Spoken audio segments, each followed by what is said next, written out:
Bom dia, alunos! Estamos na live falando sobre Sociologia da Educação.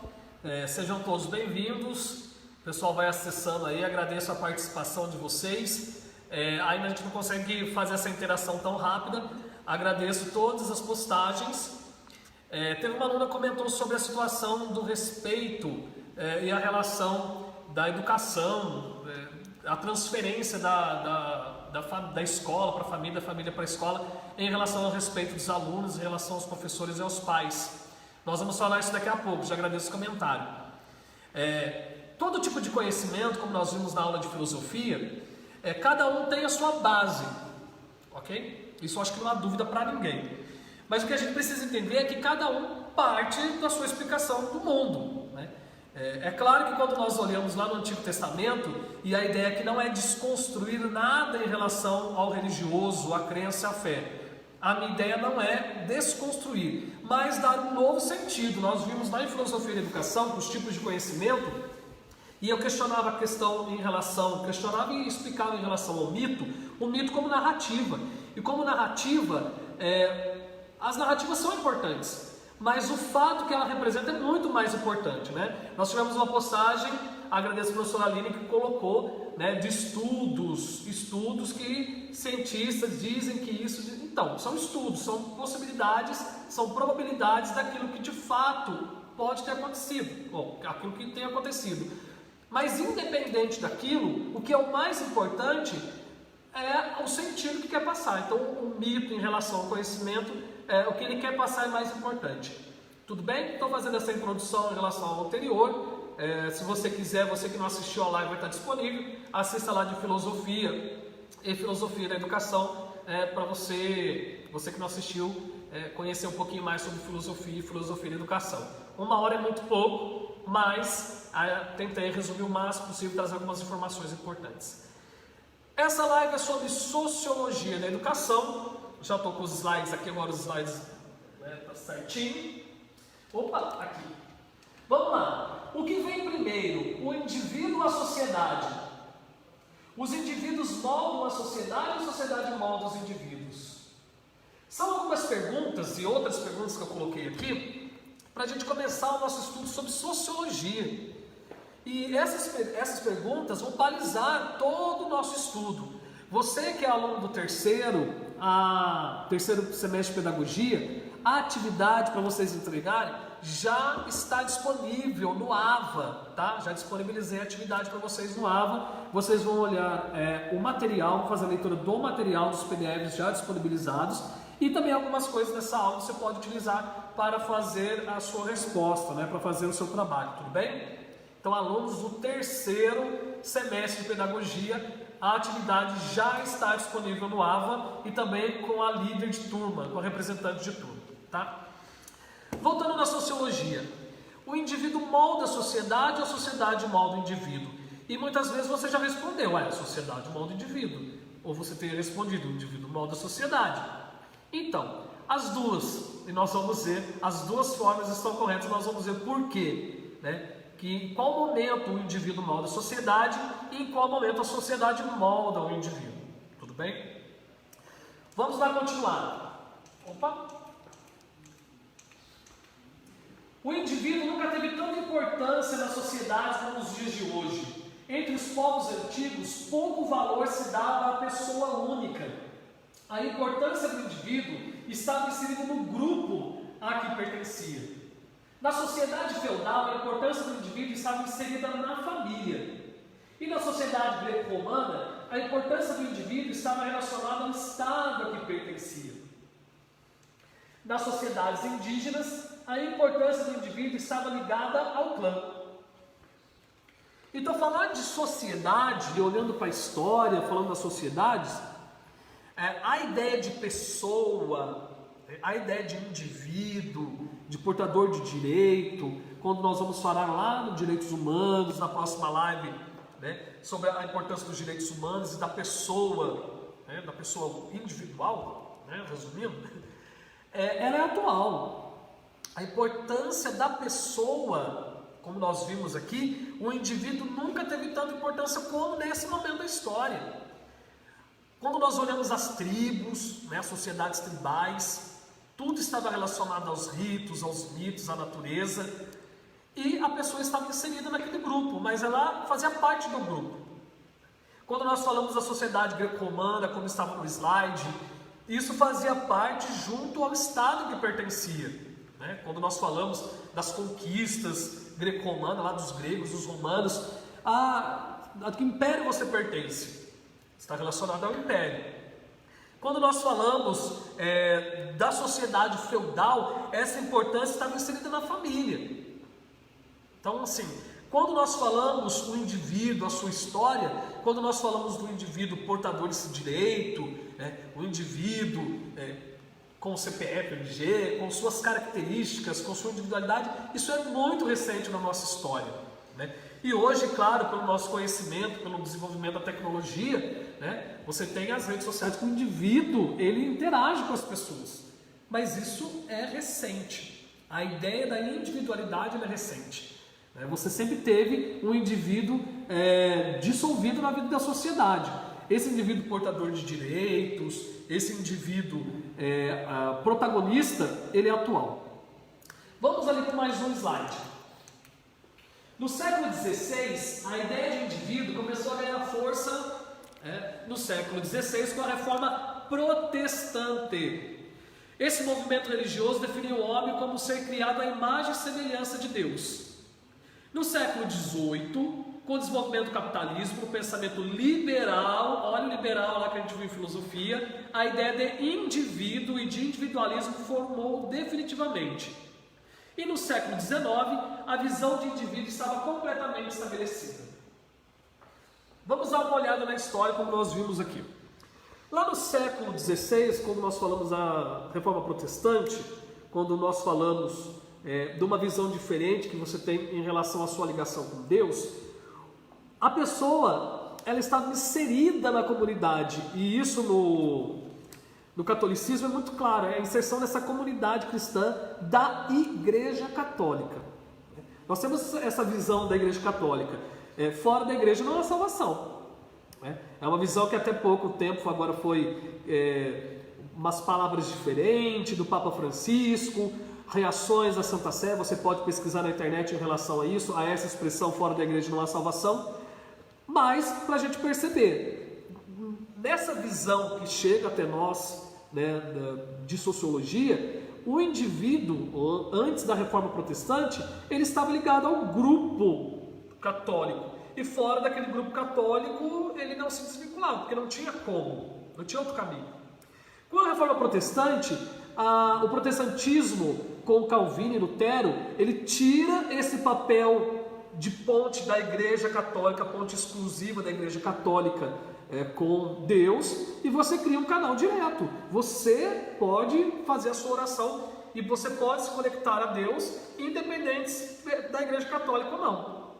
No entanto que você tem, com a reforma protestante, você tem os anglicanos, você tem os metodistas, com os neopentecostais você tem outros grupos. Isso mostra pra gente quão importante foi a reforma protestante para o indivíduo.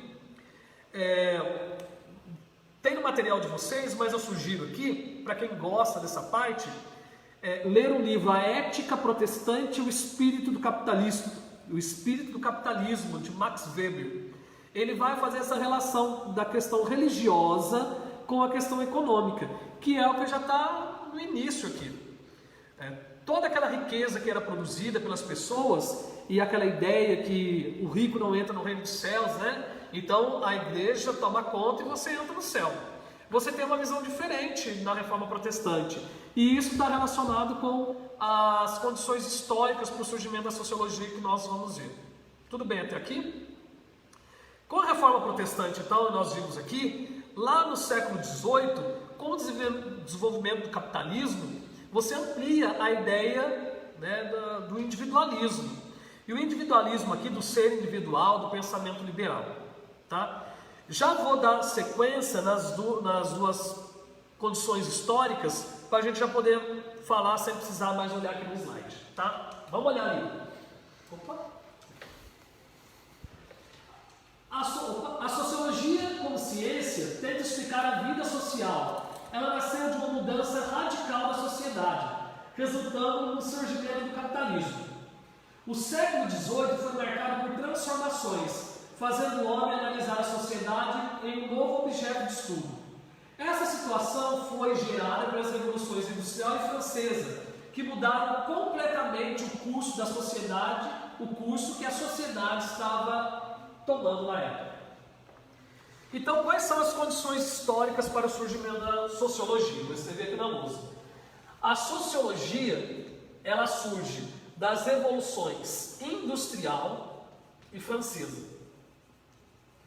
A Revolução Industrial, ela altera a economia e a Revolução Francesa altera a política.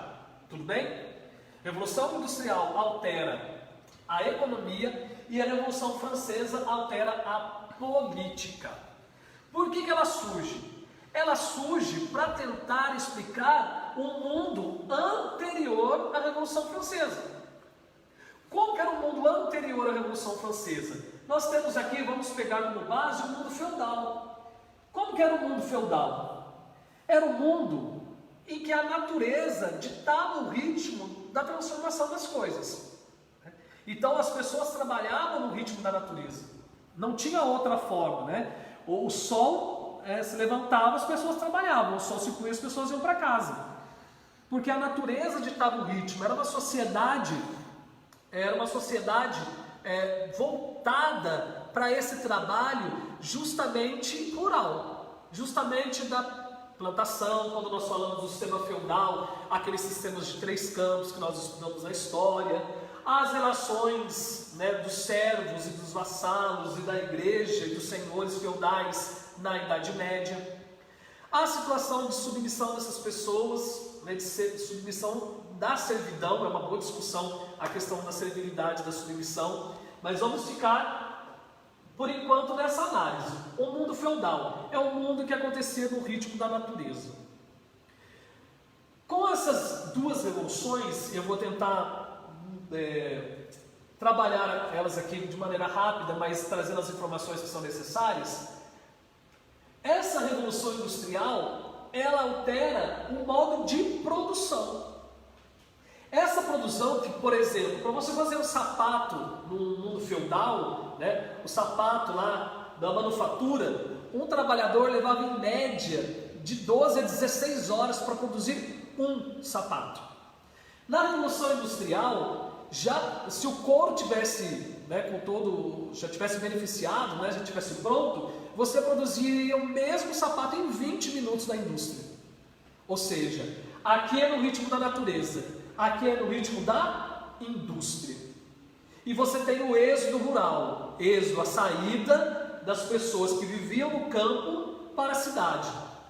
E aí você tem na Revolução Industrial, né, que acontece lá na Inglaterra, o centro da Revolução Industrial, você tem as consequências da Revolução Industrial, que vai levar toda a Europa às mesmas consequências. Você tem o êxodo rural, a saída do campo para a cidade, o aumento da população das cidades gerando prostituição, doenças, violência. Então a Revolução Industrial, ela traz um benefício, mas ela também traz em si, ela traz também os seus males, né? Tudo bem? Então agora você tem o ritmo da máquina, a maquinofatura. Você tem aqui nessa transição o tear mecânico, você tinha o tear manual, o tear mecânico, até você chegar na máquina a vapor. E com a máquina a vapor, né, quando nós falamos lá dos trens, né, das Maria-Fumaças, e o beneficiamento do ferro, né, o domínio do homem desse ferro, você já não tem mais como segurar a Revolução Industrial. E a Revolução Industrial ela acontece porque você tem um novo fator entre a Revolução que nós vimos aí, que é a Reforma Protestante. A Reforma Protestante, ela está relacionada à questão do dinheiro também. Tem a questão da fé, como eu acabei de falar da ligação entre Deus e o homem, não mais ter esse meio caminho da Igreja Católica. E agora você tem a questão que O acúmulo no catolicismo feudal era visto como algo ruim, né? Era visto como pecado muitas vezes. Você não precisava acumular. Rico, como eu disse, não entra no reino do céu. Na visão protestante, você tem um olhar diferenciado. Quando nós dizemos que agora, se você está trabalhando, se você está enriquecendo, é porque Deus está te abençoando. E aqui o trabalho não é mais visto do tripalho, o trabalho como sofrimento, o trabalho de Adão e Eva, que foram expulsos e foram condenados a ganhar o seu sustento com o suor do rosto. Então essa visão, muitas vezes católica, desse trabalho como tripalho, como tortura, né? Tripalho vem do latim, né? Do trabalho vem do latim tripalho, que quer dizer tortura, um instrumento de tortura. Isso mostra pra gente que essa visão de trabalho não é mais a visão daqui, não é essa visão da reforma protestante. Mais uma vez, dá uma olhada lá no espírito do capitalismo. Isso mostra pra gente que o trabalho agora é bênção divina. E aí a gente pode associar muito bem isso com a ideia da teologia da prosperidade, que se você está trabalhando, você está se enriquecendo, é sinal que Deus está abençoando. E o trabalho sim é uma virtude, nesse ponto de vista. O acúmulo de riqueza e o dinheiro não são ruins. O trabalho e o dinheiro são coisas boas. O ruim nesse contexto é a preguiça. A preguiça sim é ruim. Ok? Estou resumindo bastante. Na aula presencial eu falo um pouco mais sobre isso, mas por conta da limitação da live a gente fica nessa travessia por aqui, entre esse mundo feudal, esse mundo que vai acabando com a Igreja Católica, com a Reforma Protestante, com Lutero, Calvino, com Henrique VIII na Inglaterra, né, com o anglicanismo. Isso fica bem claro para a gente, esse desligamento entre a Igreja Católica e o nascimento do protestantismo. Foi importante para a nossa história, né, por um modo de vida que nós temos hoje do capital. Da Revolução Industrial, perceberam a mudança da vida da sociedade? Como a sociedade mudou, a sociedade industrial, as cidades. Você que é do interior, quando vai para São Paulo, não é uma loucura? Imagina que seja uma loucura ir para São Paulo, não é? Quando você vai para uma cidade, uma grande cidade. Quando nós vamos para uma grande cidade, nós percebemos como é viver numa grande cidade, as pessoas não se conhecerem. E isso começou a acontecer naquela situação. As pessoas eram do mundo rural e começam a todos irem para a cidade ao mesmo tempo. Com isso, o pessoal do direito, eu chamo muita atenção quando eu dou aula do direito, das relações do trabalho. Quando nós falamos da importância da lei para as relações de trabalho na Revolução Industrial. A Revolução Industrial que lança as bases do direito trabalhista. Porque você tinha mulheres e crianças trabalhando 16 horas por dia, de 12 a 16 horas por dia. Então, quando você olha na Inglaterra, além das minas, que limita o trabalho de mulheres e crianças a 10 horas, opa, peraí, o parlamento lá, a Câmara dos Lordes, está pensando, olha a importância das leis nesse sentido. Pessoal da educação, nós estamos olhando aqui, fazendo o aspecto histórico, tudo bem? Revolução Francesa altera a ordem política. Quando nós olhamos a história da França, nesse contexto com o rei Luís XVI, ele é o primeiro rei a ser decapitado. Eu acho que isso é história, vocês conhecem. Vale muito a pena estudar sobre a história da França, principalmente nesse ponto da Revolução Francesa. O Luís XVI era um rei muito fraco, né? E começa a gastar demais. E você tem essa burguesia, né, industrial, capitalista, assim, né, os comerciantes começam a não ficar satisfeitos com o alto tributo, né, a França se despedaçando, apoiando a guerra dos Estados Unidos, a independência dos Estados Unidos com a Inglaterra, e eles não aguentam mais isso. Então eles falam assim, vamos dar um jeito nisso porque não vai dar para ficar, resumindo assim a conversa. Então ele começa a perder os poderes, e você começa a ter um grupo que começa a se destacar, que historicamente vocês sabem que são os gerondinos e os jacobinos. Então os gerondinos e os jacobinos, que é o povo, que é o terceiro estado, começa a ter grande protagonismo na história da França, e a diminuir o poder do rei e a diminuir o poder da nobreza. Imagine na história você diminuir o poder do rei. Hoje a gente não consegue imaginar tanto isso, mas pensar isso na história, isso é muito complexo. Um rei perder os seus poderes E pior, quando nós olhamos a Revolução Francesa, o rei ser decapitado na guilhotina. É muito complexo tudo isso. E você não tem mais a figura do rei que manda e o povo obedece. O rei começa a partilhar os poderes. E aí você tem, como está no material de vocês, a parte histórica da sociologia, você tem a criação, né, do executivo, do legislativo, do judiciário, essa partilha dos poderes com o rei, e depois com a Revolução Francesa, os ideais de liberdade, igualdade e fraternidade que inspiram várias constituições ao longo da história. Perceberam a mudança?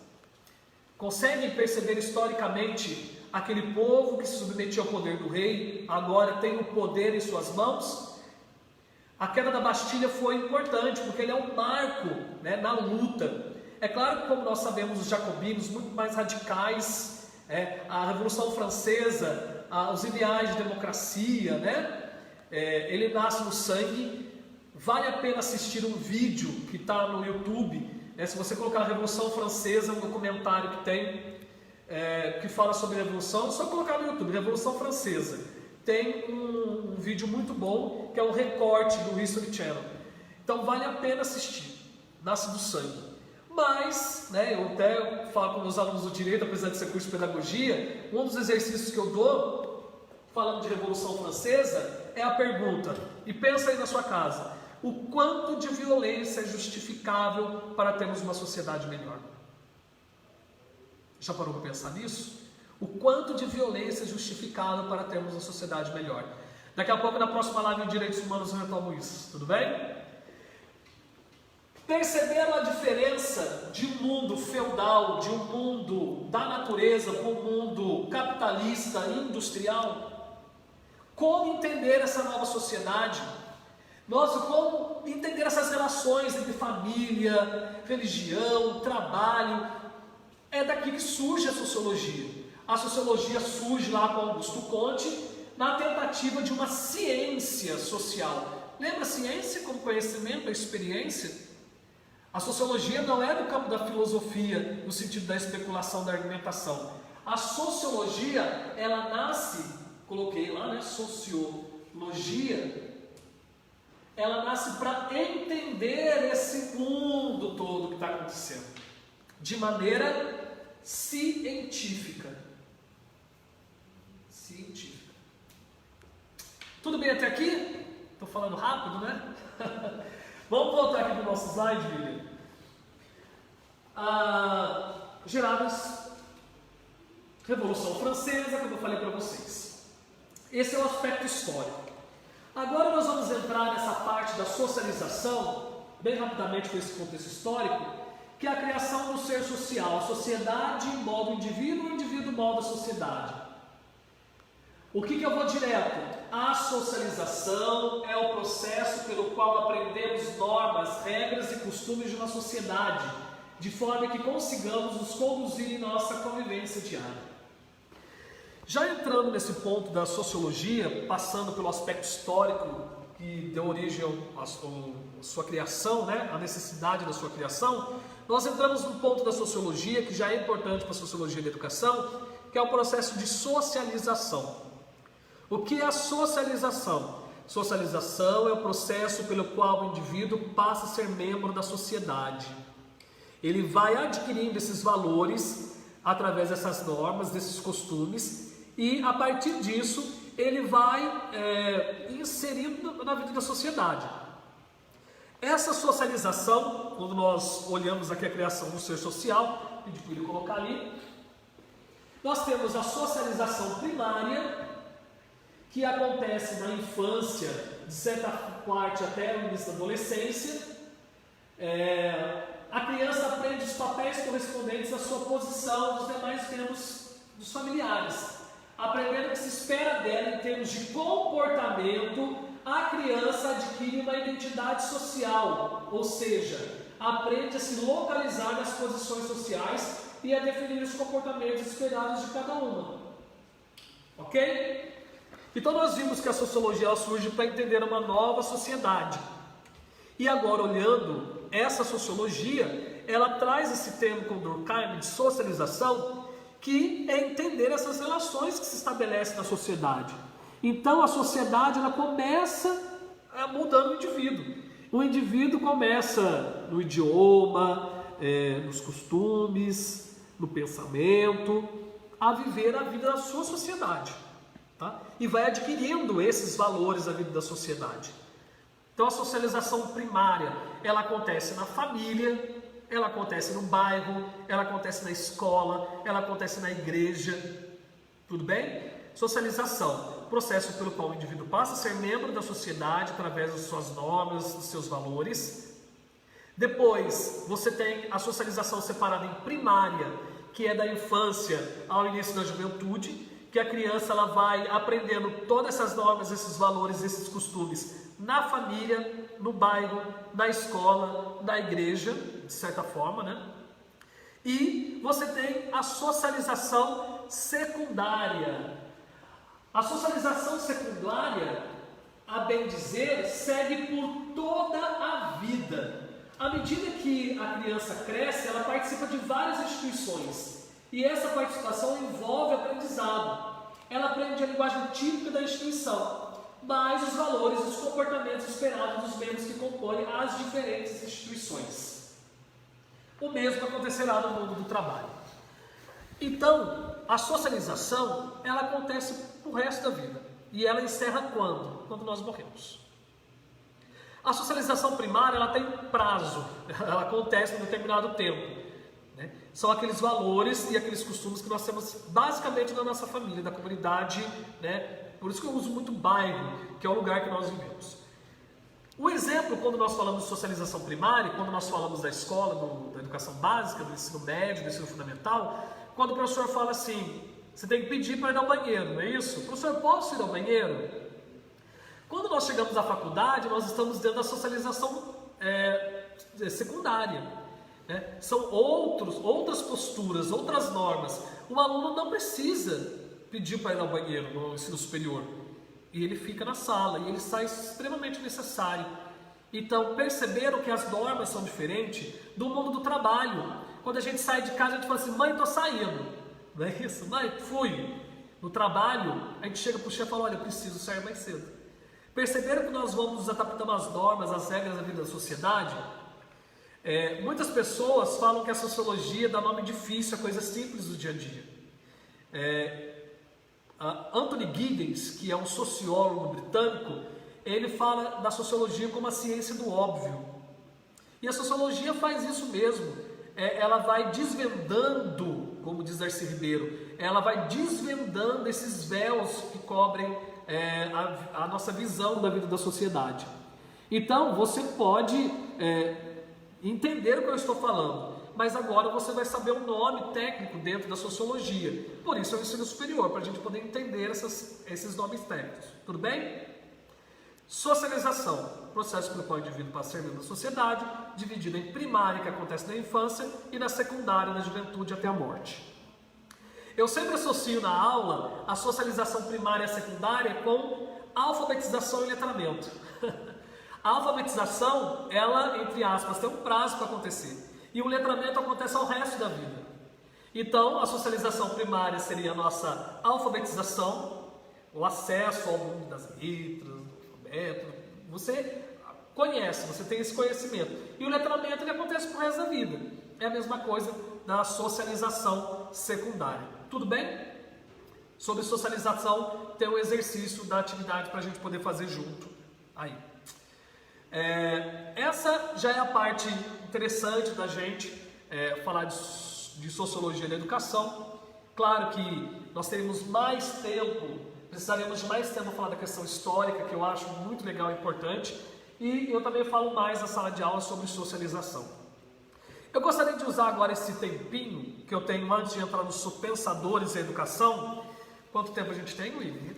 Nós temos 30 minutos. 30 minutos, estamos na metade da live, para eu poder falar dos sociólogos da educação, principalmente de Rousseau, que tem uma atividade de Rousseau na atividade dos alunos do terceiro, para a gente olhar aqui uma questão da sociedade, que foi a pergunta de uma aluna na live de filosofia, sobre a transferência da educação e desses valores da família para os professores. Vamos dar uma olhada aqui? William, mostra ali para mim, dá um foco ali. Esse esqueminha eu faço muito com os meus alunos. Sociedade, a educação está dentro da sociedade, é isso, não é? Tá. Quando nós olhamos a Constituição Federal e a LDB, elas dizem que a educação é um processo amplo de responsabilidade do poder público, da família e da sociedade. Todos são responsáveis pelo processo de educação. Gente, eu preciso ter claro como eu estou usando os termos.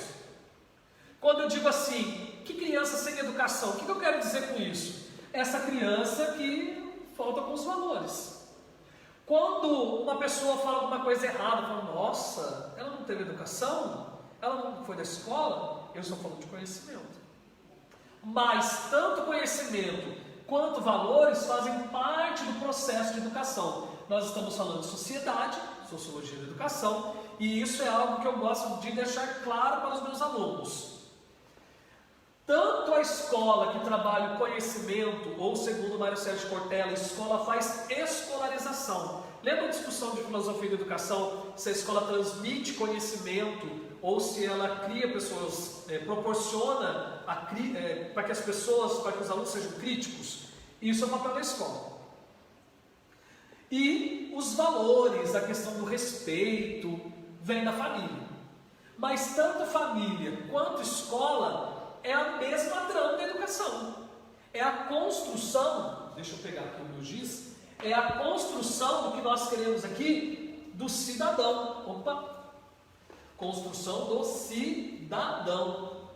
Nós estamos aqui construindo o cidadão. Entendeu? Quando eu estou na escola e a criança põe, o jovem põe o pé sobre a carteira, e o professor fala, olha, não põe o pé sobre a carteira. Olha, não fala assim com o seu colega. Olha, cadê isso? Faz essas cobranças que vão além da escola. É porque eu estou pensando no cidadão. E a função também da escola é transmitir valores. A função da escola é essa também. É claro que o principal é o conhecimento. Para que o aluno ele tenha toda essa base da construção histórica, daquilo que já foi pensado, né, ao longo da história. Para que ele conheça. E para que, de certa forma, ele possa ir além. A educação não pode ser limitadora apenas de transmissão. Deve dar as bases para ele poder ir além. E a família, ela trabalha esses valores. Mas eu preciso tomar cuidado em relação a essas duas coisas. Se eu sou um professor e falo assim, quem educa é a família, eu ensino. Pode ser uma visão, mas a gente tem que tomar cuidado. Quando eu estou em sala de aula e falo desses valores para os meus alunos, eu falo, não fala assim com a sua colega, não diga palavrão dentro da sala de aula, eu estou trabalhando valores. Se o professor ele fala assim, quem ensina, quem educa é a mãe, é o pai, e esquece, imagine se o pai chegar em casa e falar assim, a criança chega em casa e fala para o pai, pai, vem fazer tarefa comigo, o pai fala assim, não, eu transmito valores, quem tem que ensinar o conhecimento é a escola. É assim que a gente pensa? Nós não pensamos assim. O que nós pensamos? Que o pai deve sentar nesse momento de pandemia, né? Vocês que são pais estão em casa sabem da importância do pai poder sentar com o filho, e a gente sabe dessa limitação muitas vezes dos pais em relação a isso, né? Nesse momento ímpar que nós estamos vivendo. Os pais devem sentar com seus filhos para perguntar como foi a escola hoje, o que você tem no caderno, né? Isso é importante. E é isso que os professores esperam dos pais. E o que os pais esperam dos professores? Que os professores ensinem, de fato transmitam esse conhecimento e também transmitam valores, porque isso também está na parte de socialização. Isso é socialização. É quando muitas vezes a criança, aquela dinâmica que ela tem na casa dela, é uma dinâmica diferente da escola. Que pai nunca percebeu essa diferença da criança em casa e da criança na escola? Da relação que ela estabelece com os colegas, né? Então esse processo de socialização, tanto na educação infantil, quanto no ensino fundamental e no ensino médio, ele é importante. Nós vamos aprendendo a dinâmica da vida da sociedade. Então, só para a gente deixar claro, a educação, como está na Constituição Federal e na LDB, ela é um processo amplo. Tanto escola quanto família estão nesse mesmo processo. Não é jogar no colo de ninguém, é compartilhar essas experiências.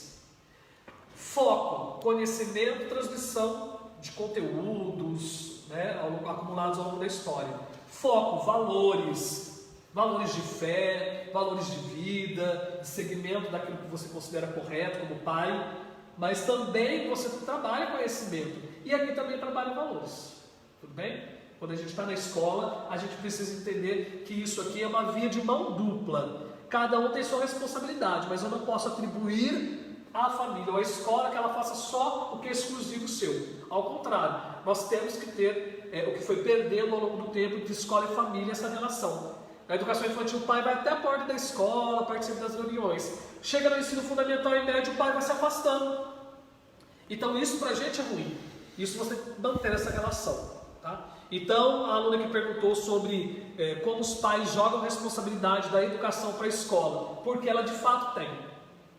Mas isso não quer dizer que o pai é isento de qualquer responsabilidade em relação ao conhecimento e à questão dos valores, tá? Mas o que eu preciso, antes de ficar nessa retórica vazia de que educação é coisa da família, eu preciso perceber que é um cidadão. Cada omissão nossa, ela é muito decisiva na formação do cidadão. Essa semana, e para quem vai assistir a live também, né? Enfim, quem viu o filme do Homem-Aranha, né? Sabe o que eu estou falando. Quando ele vai receber o dinheiro da luta e o dono lá do lugar da luta não paga e depois ele é assaltado, o assaltante passa na frente dele e ele diz, isso não é problema meu. O que acontece? O mesmo assaltante depois tira a vida do tio dele lá fora. E a mesma comparação nossa no dia a dia. Cada missão minha como educador, ela vai direto na vida do cidadão, ela vai direto na vida da sociedade. Então cada fala minha como professor, na construção social, ela é importante. Não é simplesmente a construção só de conhecimento. Entenderam o que eu estou falando? É a nossa participação da vida da sociedade. Então por isso que é importante. Ok? Eu acho interessante falar isso. Vamos voltar para cá, para a gente poder falar sobre os pensadores da educação. Vou pedir para o William mostrar o slide lá. Vocês têm no material de vocês diversos pensadores aí, e eu não vou aprofundar aqui porque vocês podem fazer a leitura, eu não consigo nessa live, porque eu tenho outros temas ainda para poder falar. Durkheim fala da socialização, como nós vimos, fala que em cada momento histórico específico existe um tipo adequado de educação que deve ser transmitida. Olha como é importante isso. A cada momento da história tem um tipo de educação que deve ser transmitida, segundo Durkheim. Isso é verdade. Nós estamos no século XXI. Nós estamos no século da interação. Nós vamos substituir a presença pelas redes sociais? De jeito nenhum. Nós vamos substituir a presença do professor pelo computador? Não podemos. Mas o que nós podemos é utilizar as tecnologias como um recurso importante para a gente poder aprender cada vez mais. Então, Durkheim é super atual nesse sentido, porque nós estamos passando isso. O ensino remoto, né, ou ensino, educação à distância, ou semipresencial, ele é importante, mas ele não pode ser substituído. Mas uma coisa que é fato, cada momento histórico específico existe um tipo adequado de educação. Tá? Marx, trago alguns só, né? Marx vê a educação de acordo com o conteúdo de classe. Quando nós estudamos Karl Marx falando da luta de classes, né? Falar de Marx hoje em dia é muito complexo, né? Porque muitas vezes a pessoa fala, marxista e tal, porque a gente precisa entender que, como Durkheim, como Weber, Marx, como sociólogos, Marx está dando a resposta para a sociedade em que ele vive. Então eu preciso entender isso. Marx está dando a resposta para a sociedade em que ele vive. Então pegar tal e qual e trazer aos nossos dias é muito complicado, não dá para fazer isso. O que você precisa fazer é atualizar esse pensamento nos dias de hoje, né? A educação que conjuga o trabalho manual com o trabalho intelectual rompe com a alienação do trabalho. Lembra da educação tecnicista lá da filosofia? O problema da educação tecnicista é que ele sabe fazer, mas ele se limita àquilo. Esse trabalho manual da Revolução Industrial que nós vimos aqui e que Marx está questionando, o trabalhador que ele perde o sentido, ele é explorado, né, pelo mundo capitalista. Ele está falando assim, O trabalho manual ele deve estar junto com essa crítica, ele deve estar junto com essa aprendizagem. E ele rompe com a limitação do trabalho. A educação integral deve contemplar uma educação mental, uma educação física e uma educação tecnológica. Pense, você fala assim, mas eu não gosto de Marx. Olha o que Marx está dizendo. A educação integral deve contemplar uma educação mental, uma educação física e uma educação tecnológica. Então eu preciso atualizar esse pensamento dos dias de hoje. Eu preciso trabalhar a parte intelectual dos meus alunos, a parte física e a parte tecnológica, saber lidar com tudo isso. Então quando nós olhamos esses sociólogos, aquilo que eles representaram para a sua época, agora eu vou pegar tudo que Marx falou e vou jogar? Não. Eu preciso contextualizar o pensamento dele. Então eu trago algumas frases para a gente poder contextualizar. E por último, Marx não acreditava no ensino público, igual para todos, ofertado pelo Estado capitalista. Esse ensino igual para todo mundo, Marx questionava no mundo capitalista. E a gente percebe em relação ao ensino hoje, quando nós falamos de escola pública, de escola particular, essas reflexões de Marx também se tornam muito presentes no dia de hoje. Ok? Vamos lá. Eu deixei uma atividade para vocês darem uma olhada aí, os alunos, sobre Rousseau. Rousseau eu gosto muito porque Rousseau, quando ele fala do Emílio da Educação, do seu livro, que é um livro sobre pedagogia, quando nós falamos de Rousseau, nós estamos falando desse descobridor da infância. Rousseau estava junto na Revolução Francesa, dessa ordem política, dessa mudança política. Rousseau via a criança que ela devia ser educada, sobretudo, em liberdade e viver cada fase da infância na plenitude dos seus sentidos. Para Rousseau, a criança aprendia com três coisas: com a natureza, com as coisas e com as pessoas. Olha a visão de Rousseau. Esse vídeo que eu estou pedindo para vocês, está no material de vocês, dá uma olhada lá no YouTube, você que não é da turma do terceiro, que não necessariamente tem esse link na atividade, Rousseau e a educação, na Universo TV, vai perceber a importância de Rousseau na educação. Vai perceber como ele faz análise da criança. Mas perceba, Rousseau está fazendo uma análise da sociedade em que ele vivia. O Emílio da Educação, que é o seu livro que fala sobre a criança, sobre a educação e como se deveria educar a criança, é uma educação para a sua época, para o menino. A menina que está lá no capítulo 4 do livro, é a Sofia, é um capítulo só no final, que a Sofia deveria ser educada para fazer o serviço doméstico. A menina não tem que ser educada para pensar numa profissão, para participar da vida da sociedade. Porque Rousseau era ruim? Não, porque Rousseau, a sociedade dele era uma sociedade que a mulher não tinha essa participação toda como nós temos hoje. Então a educação era justamente para o menino. E o que é interessante nesse vídeo, e o que é interessante, claro, no pensamento de Rousseau, é perceber que a educação ela deve fornecer as bases para que, se a criança um dia se tornar militar, se tornar um engenheiro, se tornar um clérigo, um padre, é o que ele diz, independente de qualquer coisa, ela vai ser uma boa pessoa, porque a educação deu as bases para ela ser assim. Então, Rousseau, como descobridor da infância, para a gente, ele é muito importante, vale muito a pena, como filosofia e como sociologia também, estudar, passar um pouquinho pelo pensamento dele. Vamos continuar. Quanto tempo nós temos, William? Tem mais 15 minutos. 15 minutinhos. No material de vocês, tem aí a nova sociologia da educação. Se a sociologia da educação, que antes fazia análise do pensamento desses sociólogos, percebam, a sociologia da educação, por um tempo, passou a replicar a análise feita pelos sociólogos, ou por filósofos, por pensadores. Entendeu?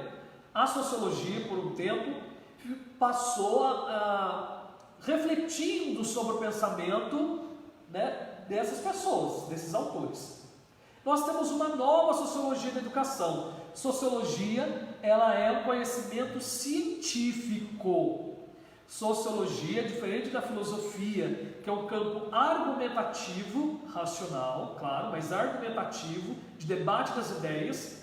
A sociologia é um campo racional científico. Então ela trabalha com dados, ela trabalha com a interpretação de dados. E aí nós temos um material, a nova sociologia da educação. Se a sociologia da educação dos anos 60 conseguiu identificar mecanismos de seleção e exclusão escolares das crianças oriundas das classes desfavorecidas, em compensação não chegou a analisar o problema da organização dos conhecimentos, que são os programas de estudo. Essa sociologia analisava a exclusão das crianças, né, da escola, por exemplo. Quando nós falamos do Fundef e a discussão atual do Fundeb, né? O Fundeb vencendo, uma boa discussão. Quem puder assistir a entrevista do Roda Viva, me fugiu agora o nome da professora, Todos pela Educação. Só você colocar no YouTube Roda Viva, Todos pela Educação, é a última discussão sobre a importância do Fundeb. E historicamente a gente sabe como as pessoas foram excluídas da educação. Uma das coisas que a angustia é falar assim: a educação antigamente era boa. Eu sei que isso está uma discussão, pode ser até você que esteja em casa discorde comigo, não tenho tanto tempo assim, mas só para jogar uma pimenta na nossa conversa. A educação antigamente, na educação pública, tinha prova de seleção. Boa parte de você que está me assistindo, seu avô, sua avó, era semi-analfabeto, ou era analfabeto, não teve oportunidade de escola. É claro que a nossa educação pública hoje, ou até particular, olhando de maneira geral o Brasil, ela precisa muito melhorar, muito. Mas é uma educação que não faz acepção de pessoas, que não exclui pessoas. É uma educação que, quando nós olhamos a educação inclusiva, né, nós fazemos o estudo da educação inclusiva com a professora Érica, nós vemos que historicamente as pessoas, até religiosamente falando, essas pessoas que tinham esses distúrbios, que tinham as patologias, que tinham doenças, eram colocadas de lado na vida da sociedade. Até por uma questão bem religiosa, de punição divina. Quer dizer, falar da educação como uma educação que abarca todo mundo é muito atual. Isso ficou muito tempo as pessoas fora da escola. A elite estudava. A elite que era da escola pública. Então, quando nós falamos desse processo da sociologia, ela vai analisando esses dados falando assim: nossa, mas tem muita gente fora da escola. É uma exclusão. Olha, quando nós falamos de sociedade, a educação que não incluía, excluía as pessoas. E isso foi análise, foram dados analisados pela sociologia da educação. Só que, após essa análise, nós vimos quantos benefícios essa análise trouxe para o Brasil. A mudança do Fundef, que era o Fundo de Desenvolvimento do Ensino Fundamental, para Fundeb, Fundo de Desenvolvimento da Educação Básica e Valorização do Magistério. Que aí a gente precisa cobrar os nossos deputados para eles votarem, né? Para melhorar o nosso Fundeb, porque se acabar o Fundeb, né, os municípios e os estados e boa parte dos municípios vão ficar sem dinheiro. Então a gente precisa pensar, e você em casa fica a sugestão para pesquisar sobre o Fundeb, que, né, vence, e os deputados, apesar da pandemia, estão fazendo boas discussões, né, apesar de a gente não ouvir, estão fazendo boas discussões no Congresso em relação a isso. E você discutia essa relação de exclusão, que muito melhorou no Brasil. Nós estamos falando de merenda escolar, quando nós vimos, ou os alunos do futuro, nós vamos ver políticas públicas, nós estamos falando de merenda, nós estamos falando de material escolar, nós estamos falando de transporte escolar, nós estamos falando dessa inclusão desses alunos que participam, né, que têm alguma deficiência intelectual, que estão dentro da sala de aula. Olha como a sociologia, observando a vida da sociedade, a vida da educação, também ajudou a formular políticas públicas. E de certa forma, por que eu estou dizendo sociologia? Porque você precisa analisar a vida da sociedade, analisar com dados, analisar com números e não com achismo. Achismo, né, não é o campo da sociologia. A sociologia é uma ciência, por isso que é importante a gente identificar isso aqui. Depois, nós estamos vendo a nova sociologia da educação, que eu já vou passar aqui, que é a atividade que está lá para os alunos do terceiro. A relação entre currículo, cultura e poder.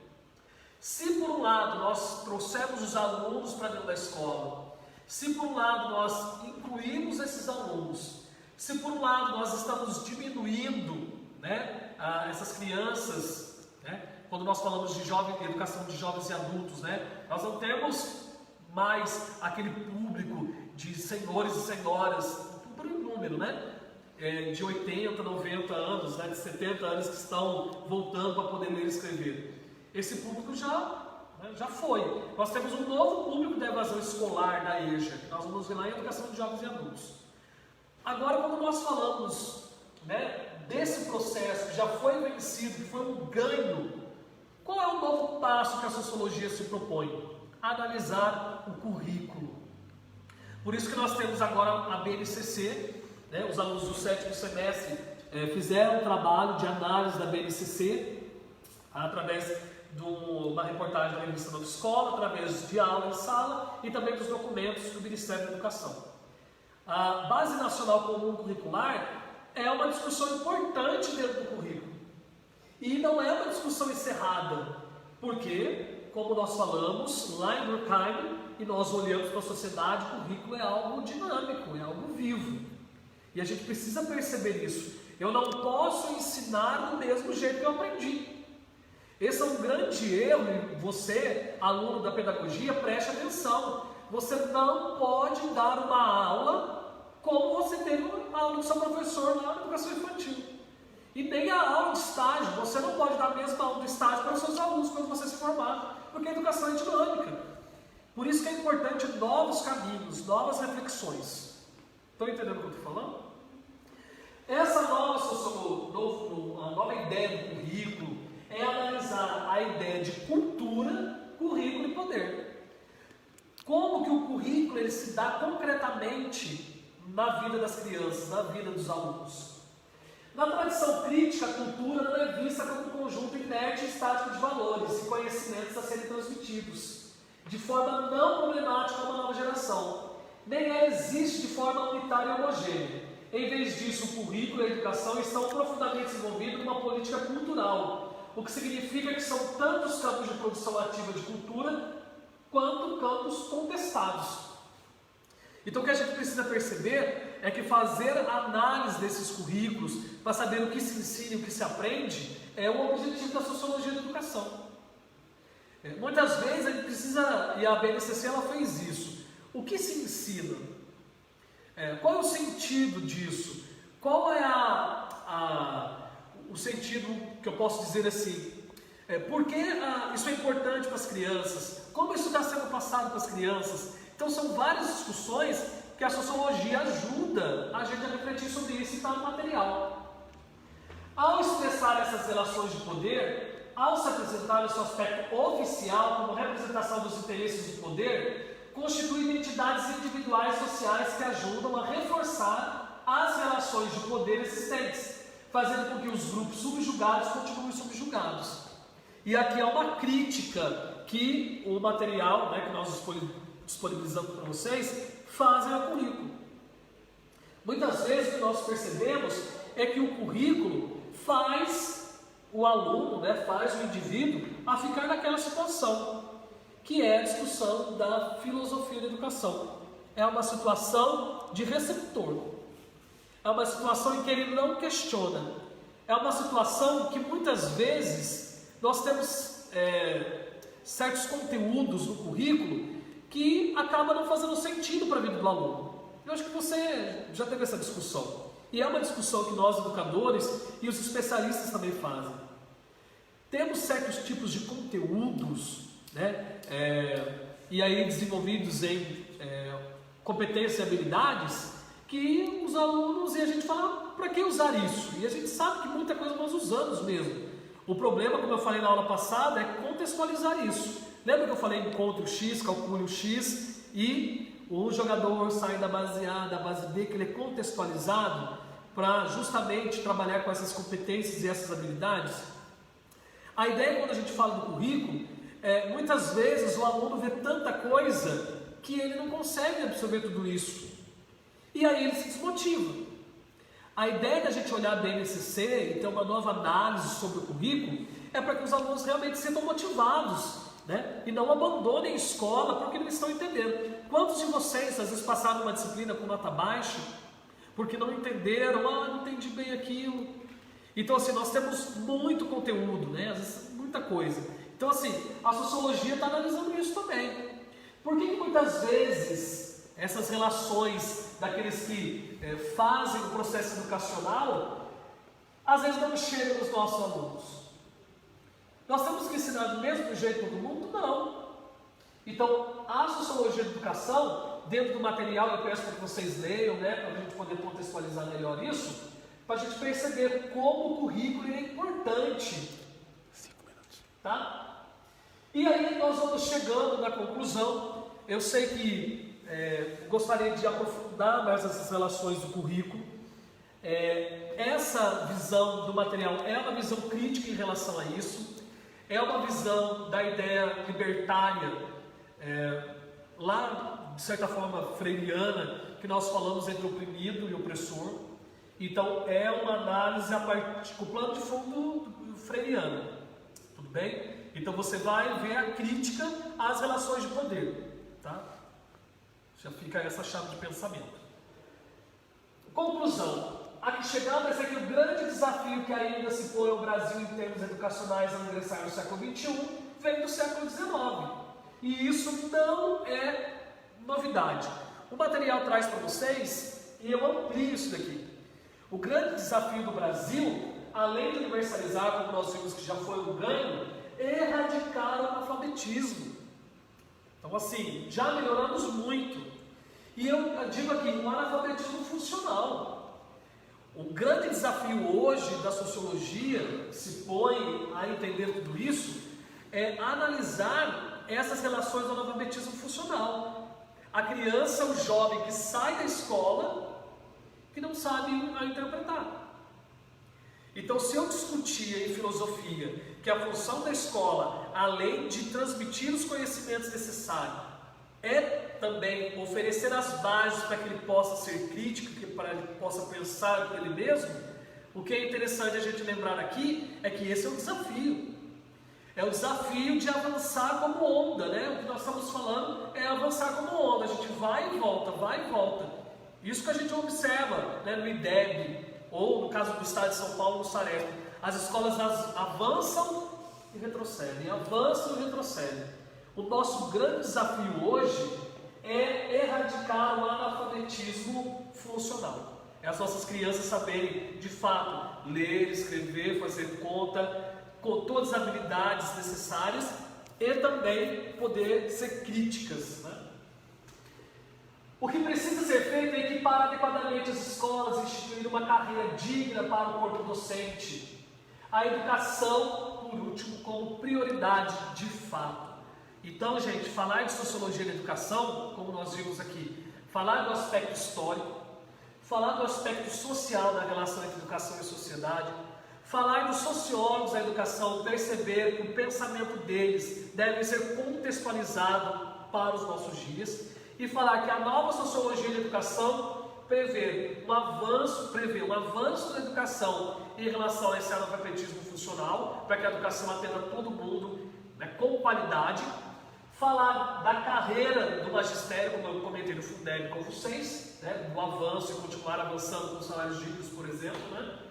E a educação seja assumida pelo poder público como prioridade.